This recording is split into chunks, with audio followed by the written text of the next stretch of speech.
MC Jacobs lórúkọ tèmi bẹ́ẹ̀ ni Owambe òun ló bọ́ sórí afẹ́fẹ́ ní báyìí àwa ní ìlú Ìpájà níbi tá a ti fẹ́ ṣe kìndá ti fẹ́ bá Chief Àìná Kush ní ìlú Ìpájà èèyàn ńlá ni wọ́n gẹ́gẹ́ bẹ́ẹ̀ ti mọ̀ wọ́n gẹ́gẹ́ bí olùdarí iléeṣẹ́ iWaves video map ẹ jókòó torí pé kí ni a máa ń yọ tàn mí lẹ́ni.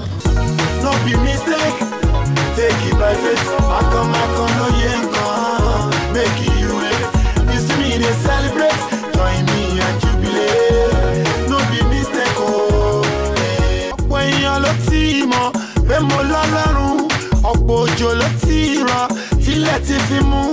Kàyéfì ló jẹ́ fáwọn kan, ènìyàn ẹni bí, ẹni àjí kò wá kí n dání. If I be money miss road, tell me how you gon' know. And you low issue.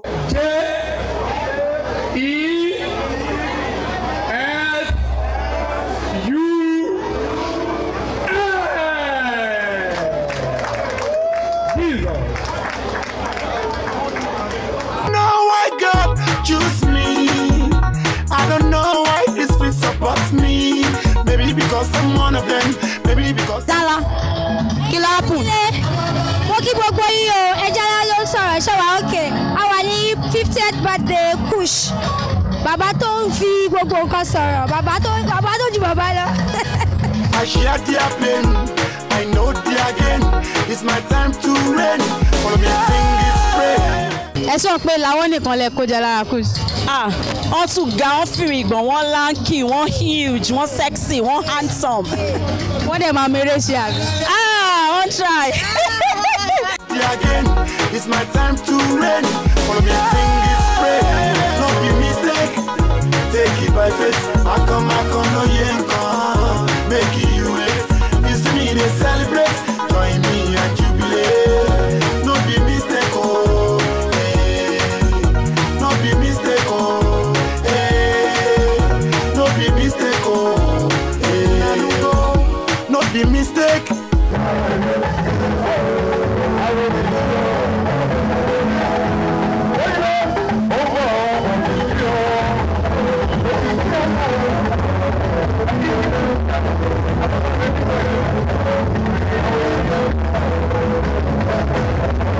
Extra òun náà ṣe kíni ó wà studio báyìí gbogbo ẹ ló ṣe yọ̀tọ̀ mi àtúpàdé lọ́jọ́ mi ọjọ́ rí ẹ máa yọ̀tọ̀ mi.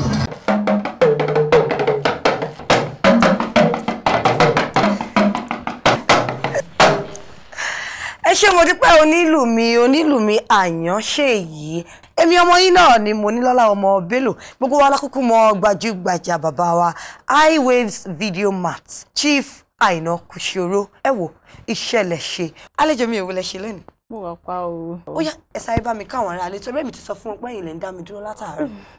Ẹ̀yin ará ilé ẹ kú dédé àsìkò yìí o.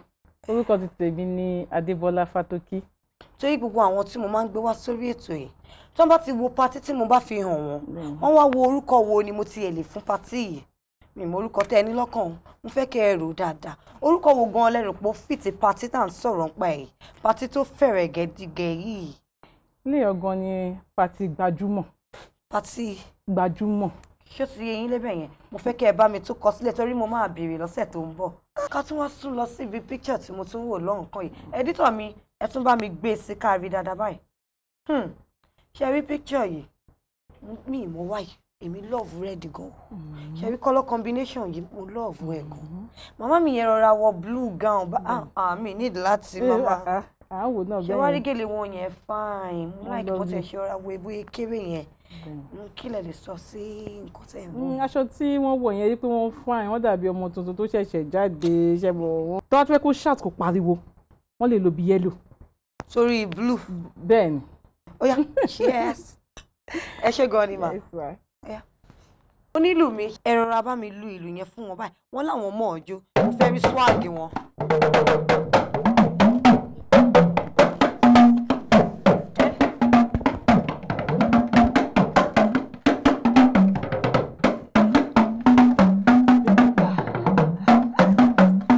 Mo ti jókòó. Àlejò mi ẹ̀yin kẹ̀ aṣẹ́ tí ẹ mọ ọjọ́ tó báyìí ẹ ṣe gan ni ẹ̀yin tèmi nílé mi ò ní nǹkan méjì tí mo máa ń fún yín ju eléyìí lọ. I don't know why God choose me.